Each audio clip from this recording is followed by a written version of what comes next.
Mr. Speaker, which of course is giving opportunities to members representing their own people to speak for the people and speak for the constituents, for their constituents. Let me first of all, Mr. Speaker, identify as the same Honorable Ado Dogwa. Mr. Speaker, I am representing the people of Dogwa Tudunwada Federal Constituency. I am of APC extraction from Kano State. Mr. Speaker, I feel appropriate to mention my political identity in this very important discourse because I would not like anyone out there on the street or someone listening to me on the audio to mistake me for an opposition. I am not an opposition. I am a member of the APC, ruling APC in Nigeria. I am also a member, by extension, of the government of the Federal Republic of Nigeria. A member of this great parliament also, which has the APC as a dominant factor. Mr. Speaker, honorable members, I have to say so because I will be speaking here today as a member of the APC, not of particular concern, but with a particular concern. An APC member speaking with a particular concern, Mr. Speaker. And the concern today, as I understand, is about the security of lives and property of the Nigerian people.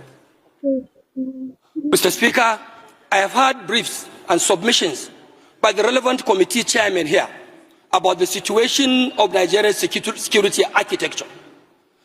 Good, Mr. Speaker. I am not out to say no to their submissions. Of course, that is what they have to report to this House. But when you are speaking, Mr. Speaker, from the point of view of Nigerian people, one must be prepared to call a spade a spade. Mr. Speaker, I am therefore prepared to say that no matter what the government does, my government, led by Bola Ahmed Tinubu, the APC government, my party, and despite all the submissions of the efforts of all security agencies that were meant here through their respective chairmen, I want to say that yes, the government is doing its best. The security agencies are doing their best. But I want to say with every sense of responsibility and without any fear of equivocation that their best is not good enough. It is not good enough because the security situation in Nigeria today, Mr. Speaker, it is horrific. Mr. Speaker, our security situation is tragic. Mr. Speaker, the security situation, especially in the north where I come from, is devastating. Mr. Speaker, our situation in Nigeria today in the area of security is unspeakable. It's unspeakable because our people are left ravaged in serious tension, fear and desperation, all because we are lacking and reneging in our institutional and collective responsibility as a government. Mr. Speaker, the fact remains the same, and like every one of you here would say, that the responsibility of every democratic or elected government, even military governments, Mr. Speaker, fundamental responsibility of government is the security of lives and property of its own people. Mr. Speaker, what we have today is like a failed security. What we have today, in my opinion and in my views, Mr. Speaker, is like for me to quote in the words of the popular Bob Marley in his own song in those days in the 80s, when he was saying, war in the north, war in the west, war in the east, and war down south. Mr. Speaker, today, Nigeria is operating under a complete war against humanity. And this House must not only continue to chant slogans, move motions, take contributions from members. We must have to step up and rise up to the expectation of our own people. And that expectation must be beyond making pronouncement on the floor. Mr. Speaker, we have to step our institutional mandate. We have to step our institutional commitment and determination to protect the lives of the vulnerable people. Mr. Speaker, you rightly said in your remarks that you were in Kebbi State. As God may have it, Mr. Speaker, I went to Kebbi with you. I saw how the governor of Kebbi, who is the chief security officer of the state, speaking to the delegation of this honorable house in nostalgia, Mr. Speaker, with a very heavy heart, at a point, I would not miss to say, I will not be mistaken to say that I saw the governor weeping in the heart. This will be the same situation everywhere you go, in the south or in the north or in the east or down in the west. Mr. Speaker, our governors are not only overwhelmed, it's like they cannot even do it. The responsibility of security, Mr. Speaker, of course, by the constitutional provisions, it is a sole responsibility, more of a sole responsibility to the center. I agree with whoever may say, of course, governors in the subnationals are also accountable and they must be held responsible for the security of lives and properties of their people. Mr. Speaker, I want to say that in virtually all of our constituencies, given the opportunity, everyone here can rise to tell you the account of what is happening. Mr. Speaker, it is not religious. Mr. Speaker, it is not even political. This fight and this menace of insecurity in Nigeria is something that does not have any identification of one's party or one's religion or one's tribe whatsoever. It is a calculated attempt to demoralize Nigerian state. And if care is not taken, Mr. Speaker, even for those of us who take politics more seriously, we'll have a very big question to answer at the end, because it is like this unnecessary insecurity going on. This is a high level of conspiracy targeting our political processes. As we are approaching 2027, Mr. Speaker, we will all be expected to have a peaceful conduct of our polls.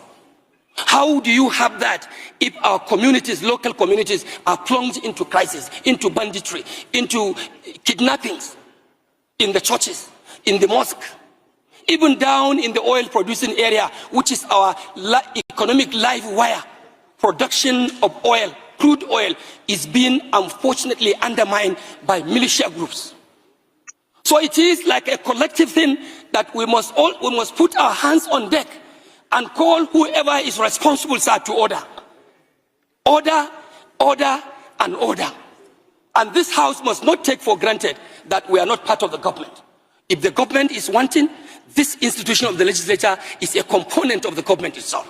We have to look inward to ourselves and see what more of oversight functions, like some members have said, are we going to make? Are we going to provide? Mr. Speaker, we can even declare legislative emergency. Close the House, shut it up. Who are you legislating for? What laws are you making when the country is running in blood? The country is running in blood and tears. You cannot go, the farmers cannot go to farm. Our traders cannot go to market. Worshippers cannot go to mosque, cannot go to churches. Then what are you legislating here? Mr. Speaker, if the government is not prepared to actually do the right thing that will protect the lives and property of our people, I urge on you, I urge on this honorable House, as a House of the people of Nigeria, to stand up to pay the supreme cost.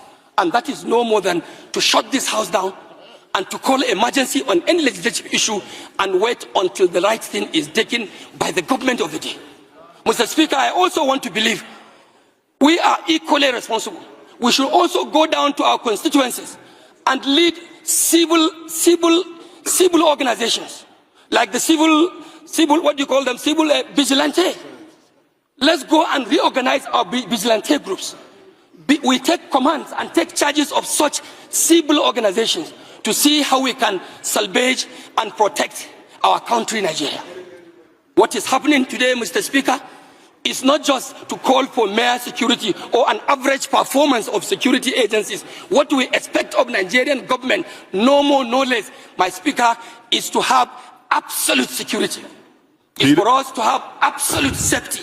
Mr. Speaker, Nigeria must have absolute protection of the lives and property of our own people. This is my take, Mr. Speaker.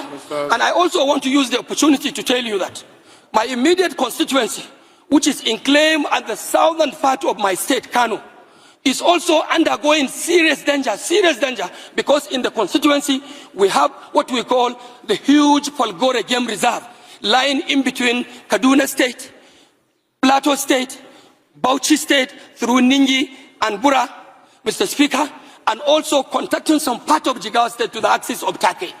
This place used to be a tourist attraction. Many people coming, including tourists from abroad.